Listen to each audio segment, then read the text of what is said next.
In this demonstration of Biggle Technologies, I'm going to show you how we can use Biggle to get a sense of a neighborhood, get a sense of what areas are developing faster, and what are the places that, in my case, me as an investor might want to invest my money. So let's jump right in. In this example, we're looking at the city of Beechwood. Now, Beechwood, it turns out, over the last 10 years has appreciated across the entire city. And when we're looking at the appreciation statistics, we can see that there are certain areas that have appreciated more than others. So what we've done here is we've kind of bucketed those different groups. So we've said anything that has an appreciation of up to 20% over the last 10 years is going to be red. Anything that has an appreciation of between 20 and 30% is going to be orange.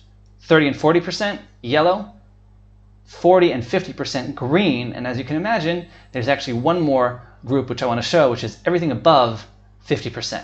Okay, so let's just do that as an example. You'll see how this works. So we're going to add another query.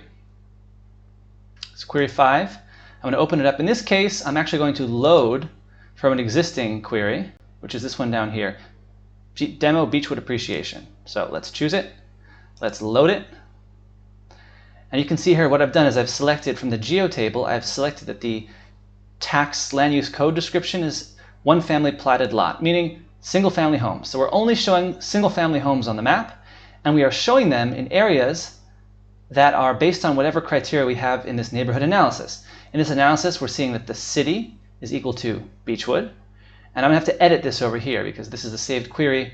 I want to say that the value change over the last 10 years is greater than 50%. So in this case, 1.5. And I'm going to delete this row over here. I'm going to update this query over here. You can see now this shows that it's 1.5. Let's choose the color, blue, and let's run. Now in real time, you'll be able to see that the results will populate on the map, and they will be blue.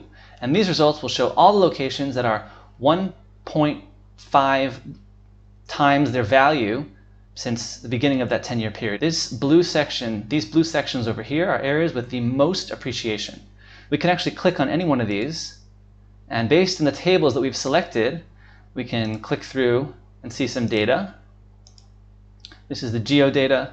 It has information about the owner, the address, some information about the zoning, and then we also have the neighborhood analysis table, which shows you how this particular area has appreciated in value and changed in value between 20 years from today and today, 20 years ago to today.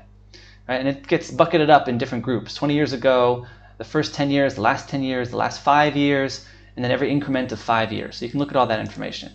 All right, so this is how the neighborhood breaks down. This particular section has different kinds of appreciation depending upon where you are.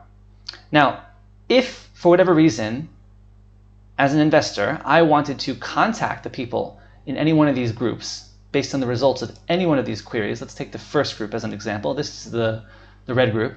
I can come down here and I can skip trace the results, right? Or if I wanted to get more information about what's going on, I can download the CSV, and that CSV will include all the information that has been identified from the query, in this case 231 rows. In addition to running the query and showing it on a map, we can also save any one of these queries as an alert. Let's say we wanted to find a property that's active on the MLS in one of these neighborhoods. Well, what we could do is we could just add a table. So in this case, we're looking at query 1. This is again the red components that have appreciated up to 20% over the last 10 years. So let's add a table, and here we can choose the MLS table, and we can add a rule to look at all the properties that have a status of being active. We can also filter by price. Let's say we're only interested in properties that are active and who have a price, an asking price of less than, I don't know, $500,000.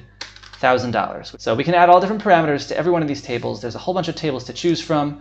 We have information about, there's analysis information, there's property information, tax information, value history and value information, transfers information, tons of stuff to look through. You can do this neighborhood analysis across all of Cuyahoga County. Great for investors looking for places of appreciation, real estate agents who are trying to prospect in locations that are good for appreciation, or there's all these other features and functionality that you can use to identify particular areas and particular components of properties that you want to look at. Biggle Technologies has a ton of data the most data actually available of any tool that relates to Greater Cleveland as far as I'm aware. And I'm happy to have you take a look at it, use it. I'm happy to field any questions about it, and I look forward to showing you more. Thanks a lot.